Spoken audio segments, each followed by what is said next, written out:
di tàmbali di sant suñu borom bu baax ci sutura bi mu ñu defal ba tey ñu am ndaje bu mel nii muy réception wu conteneur 40 pieds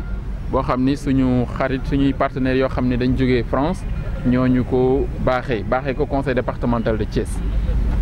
muy conteneur boo xam ni li ne ci biir nag bëri na mais li ci ëpp matériel médical la mooy ay scanner ay affaire matériel gynécologique ak ay matériel yoo xam daal pour mbiru wërgu-yaram la ay lii hôpital ak yoo xam ne dañ koy dimbalee ñi nga xam ni dañu xaw a hôpitaux yi nga xam ni ñooy accueillir suñu mbokk yi nga xam ne seen yaram dafa sutante mais également am na matériel boo xam ni ci mbiru njàng la am na ay encyclopédie am na ay cahier am na ay livre am na ay bic am na ay table am na ay chaise lu ne am na ci mais également am na matériel sportif mooy ay dàll sport ay maillot ay équipement yoo xam ne pour aussi affaire sport la mooy ñetti secteurs yoo xam ni ñoom lañ ciblé ci conteneur bi mais dinañu signer tout à l'heure convention boo xam ni protocole entre association Teranga Sénégal ak conseil départemental boo xam ne dañ ciy dugalaale mbiru environnement mbiru cet gi mais également mbiru environnement bi ñu dëkkee donc pour que ñu boole ko ci pour prochaine action yi am donc matériel bi nag ñi ko moom mooy waa Thiès mais surtout ñi nga xam ni seen loxo jotul seen ginnaaw dinañ def en sorte que Thiès waa yi nga xam ne ñoo ko gën a mérité ñu jot ci moo tax ñun dañu teg benn commission boo xam ni deuxième vice président Malick Ndiaye moo koy coordonné pour que président commission yi muy commission santé dinañ réunion ak les médecins chefs du district ñu xool yan structure santé ñoo gën a mérité matériel bi mais également mbiru éducation ñi nga xam ni président doyen Sall moo désigné président Mahfou Faye pour mu représenter ko pour ak inspecteurs yi ñu waxtaan xool matériel bi fan lañ koy yóbbu beneen bi pour mbiru sport président Ousmane Diop président ODCAV te mu nekk président commission sport ci conseil bi moom dina xool ak sportif yi ñan ñoo mérité matériel bi aussi ñu jox leen ko pour dire simplement que en toute transparence la ñu liggéeyee mais également moom la ñuy continuer ba ñi nga xam ne ñoo mérité matériel bi ñu jot ko lii nag tàmbali la rek ndax suñu partenaires yi dañ doon am ay conteneurs feneen mais dañ doon am ay jafe-jafe pour génne ko moo tax conteneur bi biñ ñu ko baaxee ñu daal di bind ministères yi bind ministère de la santé bind ministère finance ñu accordé ñu exonération yi donc ñu ngi leen ci sant ñoom tamit sant yi aussi directeur des douanes mi ñu faciliter vraiment exonération wu droit de douane yi mais également ñi nga xam ne ñëpp dugal nañ seen loxo ba tey conteneur bi génn te ñoom mu nekk loo xam ni neex na leen ndax am nañ ab conteneur boo xam sax bloqué na port depuis 8 mois génn donc pour dire simplement conseil départemental yàlla suturaal na ko ba conteneur bi génn na te lii tàmbali la partenariat boo xam ne ci fi ñu jëm ëllëg dina gën a yaatu mais également dinañ gën a dugal ci li nga xam ni jël thème yoo xam ne moo gën a intéressé waa Thiès c'est-à-dire que ñoom pare nañu pour su fekkente ni dañu bëgg commune bu nekk ñu yóbbu fa matériel gynécologique mooy échographie ñoom suñ demee ñu concentré wu ci loolu su fekkente ne ñu soxla matériel scolaire uniquement ñu def conteneur pour loolu donc pour dire simplement ñoom ubbeeku nañu pour liggéey ak ñun ci li nga xam ne mooy suñu bëgg-bëgg ndax xam nga conteneur yomb na mais conteneur également li ci am na ci biir mu am njëriñ pour askan wi am na solo ba tax na ñoom pare nañ pour liggéey ci loolu te ñun tamit loolu lañ leen propose ñu d'accord ci ba tax na kon daal mën nañ am yaakaar ni incha allahu rabbi début partenariat la boo xam ni dina gën a bénéfique dina gën a durable pour les populations de Thiès ci avenir bi te loolu defe naa ni moom la ñuy ñaan di sant ñëpp di gërëm ñëpp asalaamaaleykum wa rahmatullah jërëjëf. waaw ndimbal bi moom xam nga moom après xam nga lépp àdduna mu lépp rencontre la et puis bi ma rencontré monsieur Diatara dafa nekk loo xamante ni aussi parce que man nitu terrain la man je veux quelque chose du concret et du factuel et que aussi bi ñuy waxtaanee aussi par rapport ak besoins yi parce que besoins yi am ci dëkk bi bëri na et aussi il faut pas que ñun ñu nga xamante ni lépp li ñuy nga xamante en tant que population lépp ñu koy xaar ci politique yi lépp ñu koy xaar ci état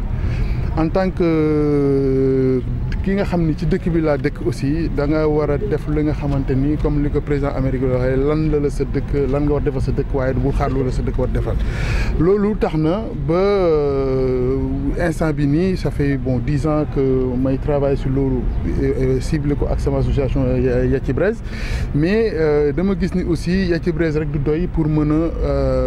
maanaam lépp li nga xam ne muy besoin yi nga xamante ne moom moo am ci dëkk bi léegi nag après il y a d'autres associations yi nga xamante ni ñi ngi nekk en Bretagne fi mu ne nii xalaat bi mooy nan la ñuy def ba liggéey ak ñoom de façon bi nga xamante ni moo gën a efficace pour nga xamante ni mooy besoin dëkk bi. léegi nag bi ñuy waxee parce que aussi man li ma bëgg lu factuel bi ma rencontré monsieur Diatara monsieur le président ça a été benn rencontre bi li ñu waxoon lépp. dañ ko réaliser mais benn temps boo xamante ni temps bu gaaw la parce que ñoom Ndanda ak seen xarit yi nga xamante ni ñoom lay àndal bëri nañu ay jafe-jafe yoo xamante ni amoon nañ ko si saa parce que ñu ngi nekkoon côté Mbour léegi bi ma leen waxee ni leen ni ñëw leen Thiès ñu xool nan la ñuy duggee ci buntu bi nga xamante ni parce que Thiès mooy buntu Thiès buñ fi duggee après ñoom ñu mën a continuer élargir seen kii bi ba léegi nag Diatara bi moo ko joxee kii bi mu jëlee dossier bi bon Sidibé def ci liggéey bu am solo ak le secrétaire général même bu fi Diatara newu sax nga gis ni aussi responsabilité yi nga xamante ni moom la leen jox pour ñoom ñu mën a liggéey et aussi j'ai découvert aussi conseil bi ni nga xam noonu lay liggéey aussi parce que man bi ma de l'extérieur dama yaakaaroon ni conseil bi waa réew mi rek ñoom ñoo fi ne léegi bi mu réunion yi ma def ak ñoom gis naa ni c'est quelque chose bi nga xamante ni ça mérite que nit ñi xam ko parti yëpp ñu ngi ci biir boo leen gisee bi ma duggee ak ñoom réunion dama yaakaar ni xam nga ñoom ñi bokk parti rek ñooy ànd di kii mais ku ci nekk da ngay kii y compris la société civile y compris les autres partis yow l'autre aussi aspect aussi bi nga xam ne neex na ma ci conseil mooy la parité parce que association bi ay filles rek la ñoom naan ak seen liggéey bi mais gis conseil bi aussi il y a 49% de filles et 51% de garçons dafa nekk yoo xamante ni aussi bon neex na ma lool aussi par rapport ak vision bi nga xamante ni moom la ñu war a am ci suñu réew vraiment bëri na moom kay fi mu ne nii moom li ñuy def rek mooy ngeen ñaanal ñu aussi pour que li nga xamante ni moom la ñu sumb ñu mën ko àggale parce que volonté mi ngi fii te aussi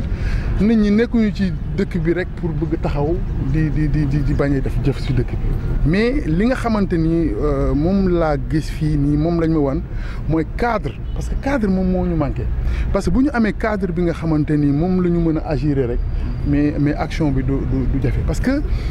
problème yi ñu am nii au niveau santé au niveau de la santé problème yi am au niveau de l'éducation problème yi am ci au niveau du sport bu ñu amee cadre bu baax rek loolu lépp dinañ ci mën a yem ndax du suñu première action hôpital régional boo laay directeur bi foofu dañ fa dugal ci matériel centre orthopédie bi et puis on ramené là-bas au moins 3 conteneurs yoo xam ne ay 40 pieds ça fait 10 ans ñu koy def di fi ay conteneurs aussi ñoom Nanda ak xaritam yi association Teranga Sénégal seen envie bëri na yaatu na aussi mais cadre bi ma gis fii nii vraiment dëgg-dëgg pour l'instant doy na ma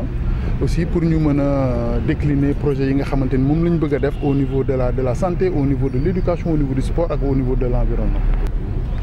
Et donc je suis la présidente de l'association.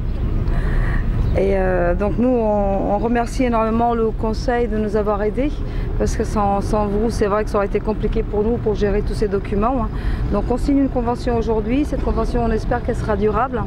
et qu'on pourra travailler ensemble longtemps. Et nous, comme on disait en réunion, ce qu'on souhaite, c'est continuer à travailler, mais dans la pérennité et avec des besoins réels. Donc c'est pour ça qu'on veut continuer avec vous et pour vous aider au mieux. Alors nous, on a été basé tout au début sur Malicounda, donc c'est notre terre d'accueil, hein. C'était Warang. Et après, on a voulu s'élargir un petit peu avec une connaissance d'un ami qui travaille avec moi en France. Donc on a beaucoup discuté, on a vu qu'il y avait des grands besoins sur Thiès, on a décidé de venir se rapprocher de Thiès. L'ensemble des conseils départementaux, souhaiter la bienvenue à nos amis de l'association Teranga Sénégal, qui nous ont fait l'honneur et le plaisir de nous offrir ce conteneur de 40 pieds composé de matériel médical, et scolaire et sportif, d'une valeur évaluée à près de 100 millions selon Kabir, donc destiné aux populations de Thiès. C'est un acte d'une grande générosité,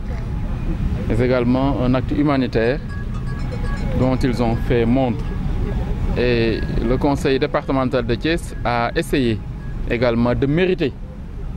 cette confiance de nos partenaires. C'est pourquoi les conseils sont mobilisés, les services techniques du conseil, pour vraiment